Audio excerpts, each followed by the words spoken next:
So right here we've got this Viking Constitution 200. This is a filthy machine. There's a lot of stuff that's gotten all over it. So it'd be interesting to open it up and clean it, but these are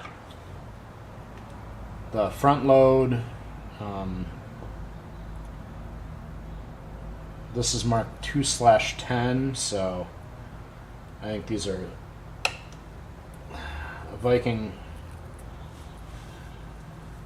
style 2 bobbins.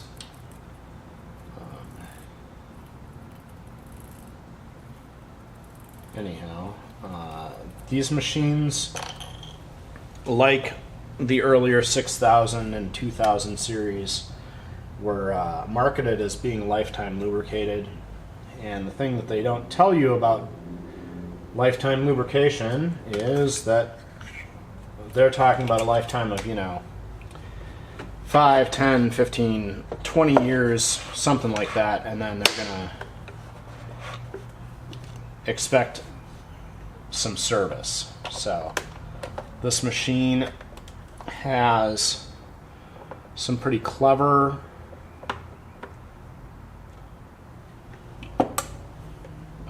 designs to these panels to open them up. So if you don't know the secret, this screw here is actually your balance for the buttonhole feature. So you can try to screw that all you want, but it's not going to loosen the back of the case.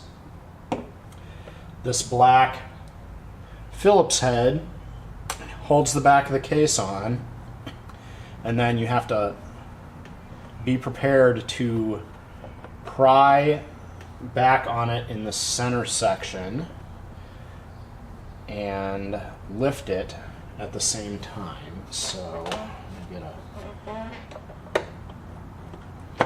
there we go. Once you get it to pop along this beveled edge, once you get that beveled edge out so it can slide up, then it can release. There's 1, 2, 3, 4.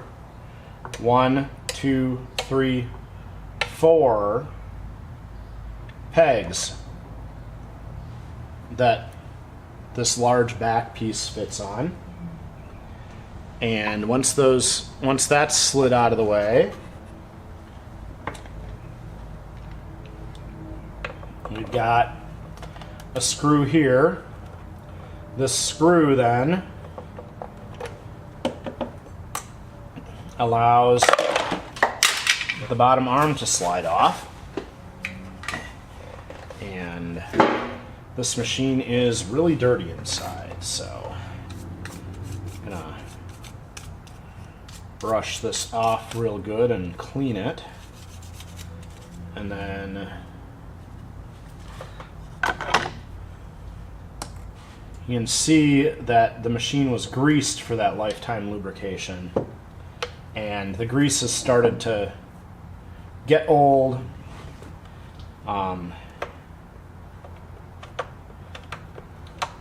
And I can see that the slider here is pretty dirty, so I'm going to wipe that off with rubbing alcohol on a Q-tip to clean it off before I apply new oil.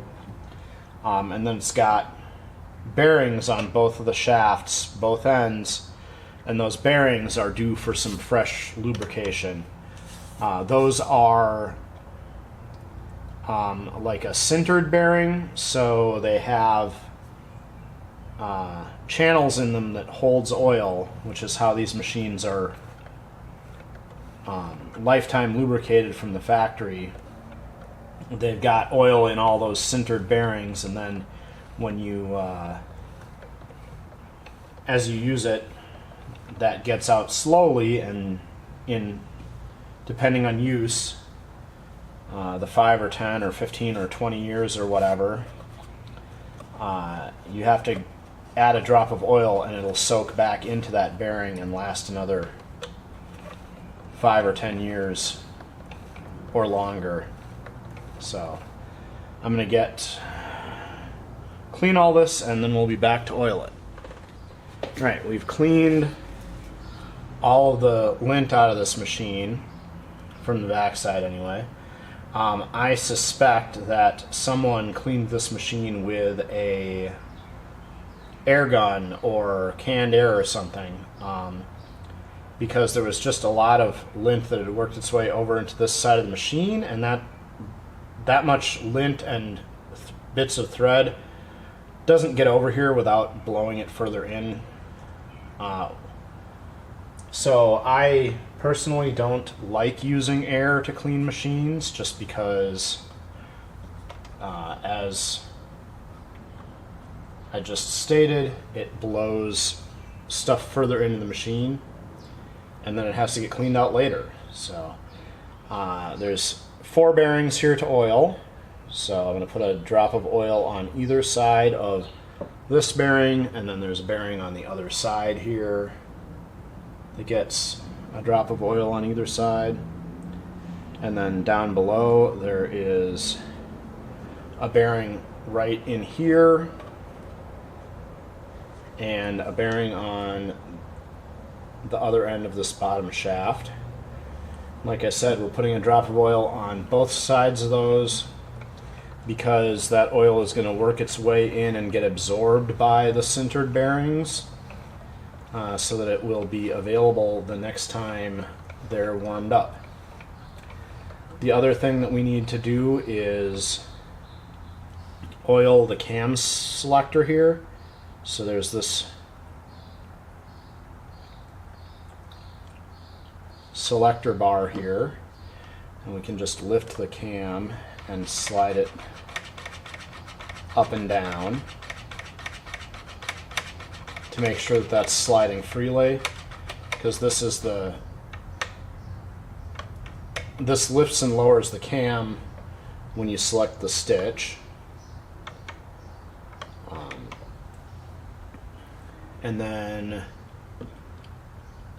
the other thing you oil from the back on this machine is the needle bar area. And that's familiar if you've seen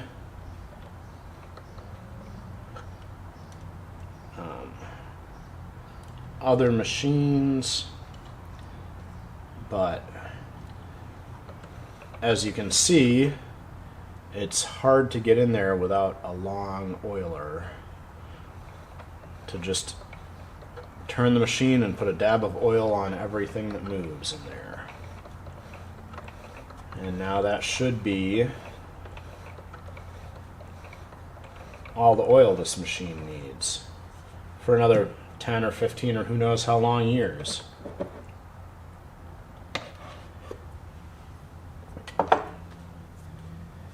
Let's see, now we'll put our back on, so you'll see that there's a piece here that snaps on when this piece slides in, so to make sure that we get that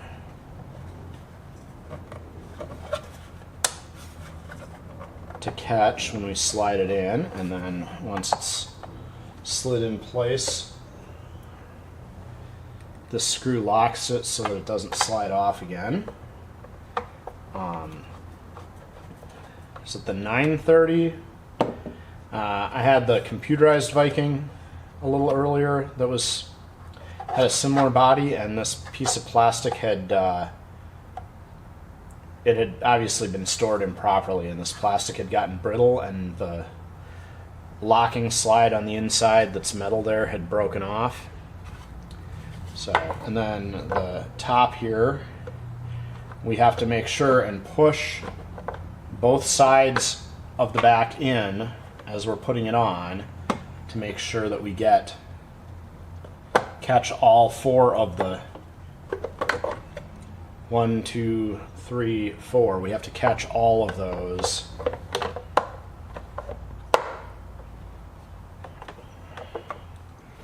And I think I can.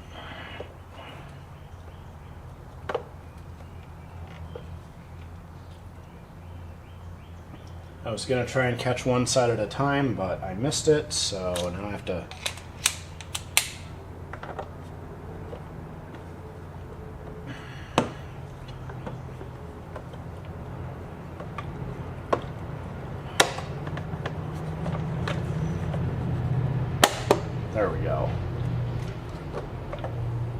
the top one caught, the bottom one, top one, bottom one, and then locking screw to hold that from sliding up.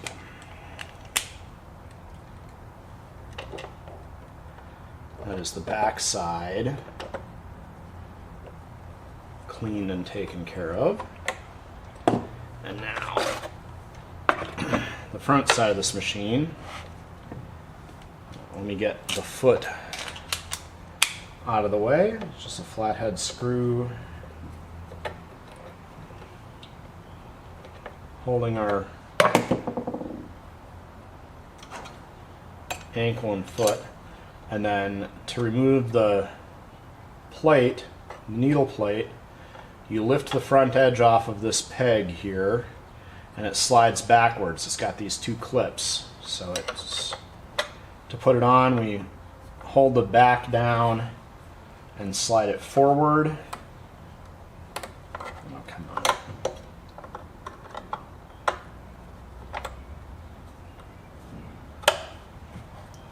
And it snaps onto this peg, and then take it off, we lift it, slide it back, and it comes out. Yep.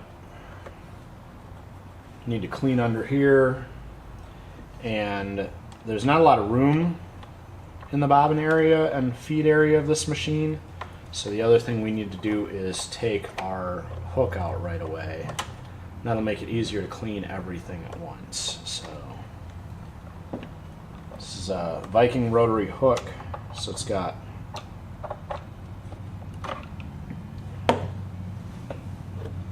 three screws here holding the front of the hook race on.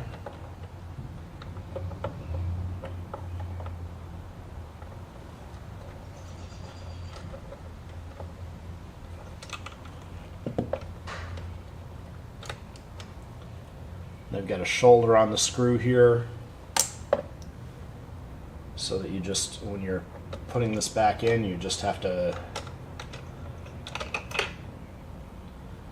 put the screws in tight, and that shoulder stops them from over tightening and holds our front piece in. This front of the race has a trimmer in it for the bobbin thread, and I'm gonna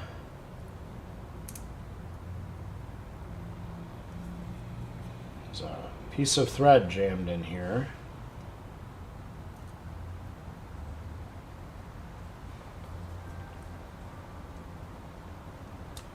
There we go. Take that out. And the hook here for this machine has metal piece of the plastic insert, so the hook is metal but it's a plastic carrier, and we'll need to clean that because there's a lot of filth building up around this post. And the drive tab on the back looks good. If you get a scratch on this drive tab, it can make your stitches uneven. And as you can see, there's not a lot of room here.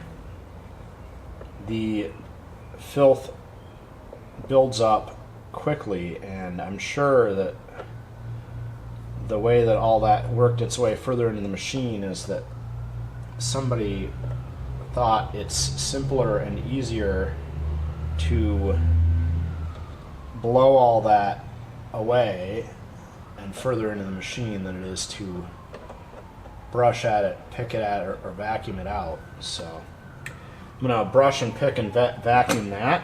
All right. Brush, pick, vacuum all this. And then grab my Q-tip and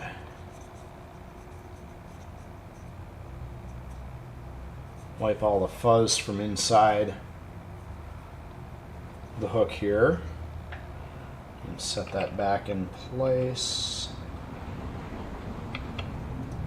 There we go. The other thing that you do have to check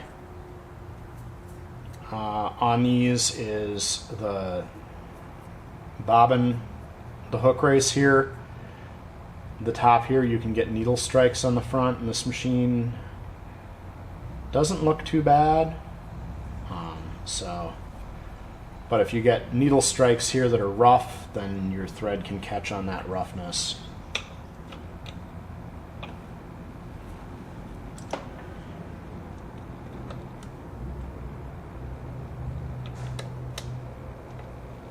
And then we can put our 3 screws back in, and this machine should be ready for testing since it's been cleaned and fully oiled. These machines, because they've got all plastic around the hook, they take a tiny drop of oil, but they do not need much oil on the hook race. Unlike, say, a Class 15 where it's a metal on metal hook race and you need to oil it regularly.